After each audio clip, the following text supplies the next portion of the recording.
بسم اللہ الرحمن الرحیم۔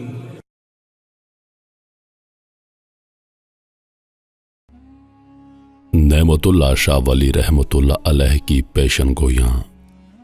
آج سے تقریباً 850 سال قبل ایک مشہور و معروف صوفی با کمال حضرت نعمت اللہ شاہ ولی گزرے ہیں، جن کے ہزاروں فارسی اشعار پر مشتمل دیوان کے علاوہ ایک قصیدہ بہت مشہور ہے، جس میں اس برگزیدہ ولی نے آنے والے حوادثات کی پیشن گوئی فارسی اشعار کی صورت میں کی ہے، جو آج تقریباً حرف بحرف صحیح ثابت ہوتی چلی جا رہی ہے۔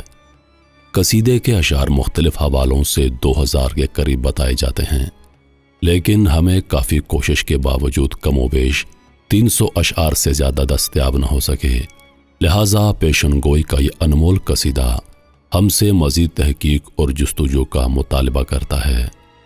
انسانی عقل دنگ رہ جاتی ہے جب ہم حضرت نعمت اللہ شاہ ولی کے قصیدے لکھنے کی تاریخ سے 100 سے 800 سال بعد آنے والے براعظم پاک و ہند میں آنے والے بادشاہوں کے نام ترتیب وار ان کے قصیدے کے اشعار میں پڑھتے ہیں، جبکہ وہ حکمران ابھی پیدا بھی نہیں ہوئے تھے۔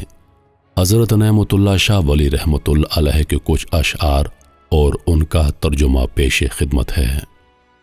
850 سال قبل نعمت اللہ شاہ ولی نے یہ کہا تھا: میں سچ کہتا ہوں کہ ایک بادشاہ دنیا میں پیدا ہوگا، اس کا نام تیمور ہوگا اور وہ صاحب کراں ہوگا۔ جب سکندر لودھی سے ابراہیم تک نوبت پہنچ جائے گی تو اس بات کو یقین سے سمجھ کے اس کی حکومت میں فتنہ پیدا ہوگا۔ اس کے بعد ملک کابل کا بادشاہ بابر دہلی میں ہندوستان کا والی ظاہر ہوگا۔ پھر ہمایون بادشاہ کو حادثہ پیش آ جائے گا، کیونکہ شیر شاہ سوری نام کا ایک شخص دنیا میں ظاہر ہوگا۔ بابر بادشاہ جو ہوگا، اس کے بعد چند سالوں کے درمیان ایک فقیر پیدا ہوگا، اس کا نام نانک ہوگا۔ بہت سے لوگ اس کی طرف رجوع کریں گے۔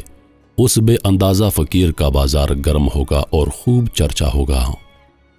اپنا خون جگر پیتے ہوئے اور انتہائی رنج و افسوس سے کہتا ہوں کہ خدا را حالات کا مردانہ بار مقابلہ کرو، گوشہ نشینی چھوڑ دو۔ چونکہ ہندوستان 2 حصوں میں تقسیم ہو جائے گا، اس لیے انسانوں کا خون جاری ہوگا، شور و شور فتنہ وہم و گمان سے بھی زیادہ ہوگا۔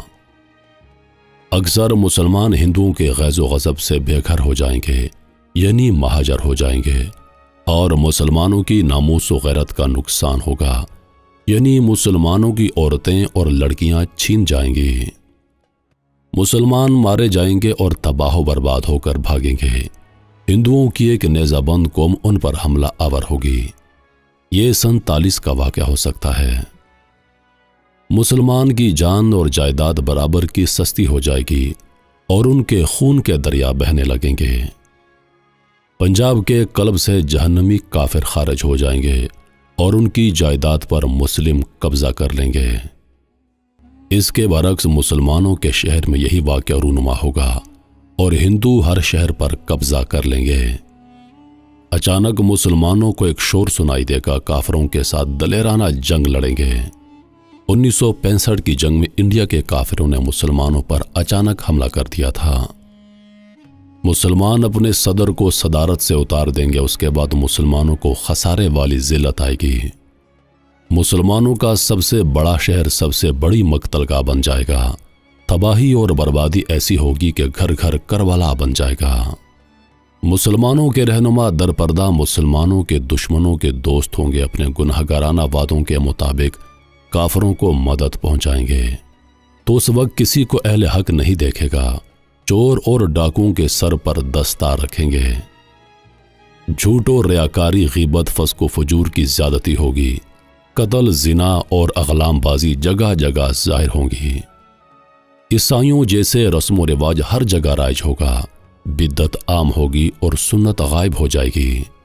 روزہ، نماز، حکم برداری یک لخت غائب ہو جائے گی۔ مناجات کی محفلوں میں ذکر و اذکار ریاکارانہ ہوگا۔ مومنوں کا ایمان کمزور ہو جائے گا اور انصاف کا ساتھ دینے والے مسلمان جنگ میں تنہا ہوں گے۔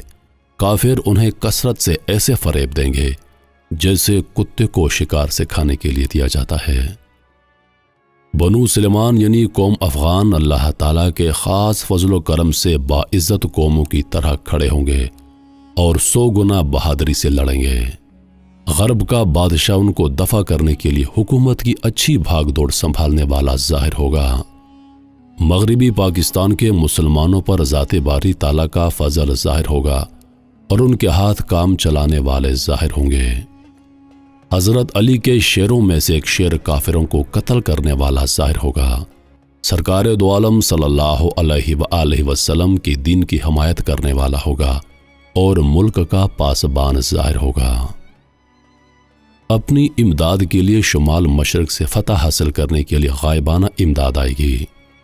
ترکی والے، عرب والے اور ایران والے مدد کے جذبے سے دیوانہ وار آئیں گے۔ پہاڑوں اور جنگلوں سے عراب بھی آئیں گے۔ آگ والا سیلاب چاروں طرف رواں ہوگا۔ اچانک مومنوں کے خلاف واضح جھوٹ پر مبنی شور، تان و تشنی آشکار ہوگا اور مسلمان ان کافروں کے خلاف دلیری اور شجاعت سے جنگ کریں گے۔ چترال، نانگا پربت، چین کے ساتھ گلگت کا علاقہ مل کر تبت کا علاقہ میدان جنگ بنے گا۔ اس کے بعد ملک ہند میں ایک شورش پیدا ہوگی اور غازیان اسلام اعلان جہاد کر کے اول عزمی کے ساتھ برسر پیکار ہوں گے۔ اللہ کے کرم سے کینہ پرور ہندو بنیا جس کا نام گاف سے شروع ہوتا ہے اور 6 حروف پر مشتمل ہے، مسلمان ہو جائے گا۔ ترکی والے، چین والے اور ایرانی اکٹھے ہو جائیں گے۔ یہ سب تمام ہندوستان کو غازیانہ فتح کریں گے۔ افغانستان، پاکستان اور ایران کے مجاہدین یکجان ہو جائیں گے اور مل کر تمام ہندوستان کو غازیانہ فتح کریں گے۔ چیونٹیوں اور مکڑیوں کی طرح راتوں رات غلبہ حاصل کر لیں گے۔ میں قسم کھاتا ہوں اللہ تعالیٰ کی کہ مسلمان قوم فاتح ہوگی۔ یہ غزوہ 6 سال تک انسانیت کے لیے بدقسمتی کی گہری تاریک غار کی طرح ہوگا، تو جان لو کہ اس وقت اللہ تعالیٰ کی راہ میں لڑنے والے ہر جگہ جام شہادت نوش کرنے کے لیے موقع تلاش کریں گے۔ اہل کابل کافروں کے قتل کے لیے نکل آئیں گے۔ کافرین دائیں بائیں بہانہ سازی کریں گے۔ سرحدی غازیوں سے زمین مرکت کی طرح لرزے گی۔ مقصد کو حاصل کرنے کے لیے دیوانہ وار آئیں گے۔ یہ واقعہ بڑی عید کے بعد اور چھوٹی عید الفطر کی نماز سے پہلے ہوگا۔ ہاتھ سے گئے ہوئے علاقے کو فتح کر لیں گے۔ دریائے اٹک کافروں کے خون سے 3 مرتبہ یک بار بھر کے جاری ہوگا۔ دین اور ایمان کے بدخواہ لوگ مارے جائیں گے۔ تمام ہندوستان ہندو گورنمنٹ سے پاک ہو جائے گا۔ پنجاب، شہر لاہور، ملک کشمیر، نصرت شدہ گنگا، شاہر بجنور پر مسلمان غاصبانہ قبضہ کر لیں گے۔ غربستان یعنی پاکستان کا بادشاہ ہتھیاروں اور اسلحہ کے زور پر فتح حاصل کرے گا اور کافر قوم کو ایسی شکست ہوگی جو وہم و گمان سے باہر ہوگی۔ اے پیارے بھائی، 40 سال تک اس بادشاہ کا عہد و اقتدار میں دیکھ رہا ہوں۔ اسلام کا غلبہ 40 سال تک ہندوستان کے ملک پر رہے گا۔ اس کے بعد دجال کافر اصفہان شہر سے ظاہر ہوگا۔ میں جو کہہ رہا ہوں غور سے سنو۔ اس دجال کے فتنے کو مٹانے کے لیے حضرت عیسیٰ علیہ السلام اور مہدی آخر الزمان ظاہر ہوں گے۔ اس کے بعد نعمت اللہ شاہ ولی اپنے آپ سے مخاطب ہو کر کہتے ہیں، اے نعمت اللہ شاہ، خاموش ہو جا، رب کے رازوں کو ظاہر نہ کر۔ 548 ہجری میں واقعات بیان کر رہا ہوں۔ تو میرے محترم عزیز دوستو، یہ وہ پیشن گوئیاں تھی جو آج سے 850 سال قبل نعمت اللہ شاہ ولی ایک بزرگ نے کی تھیں۔ ان میں سے بہت ساری مکمل ہو چکی ہیں، چند ایک رہتی ہیں اور وہ بھی آنے والے زمانے میں یقیناً پوری ہوں گی۔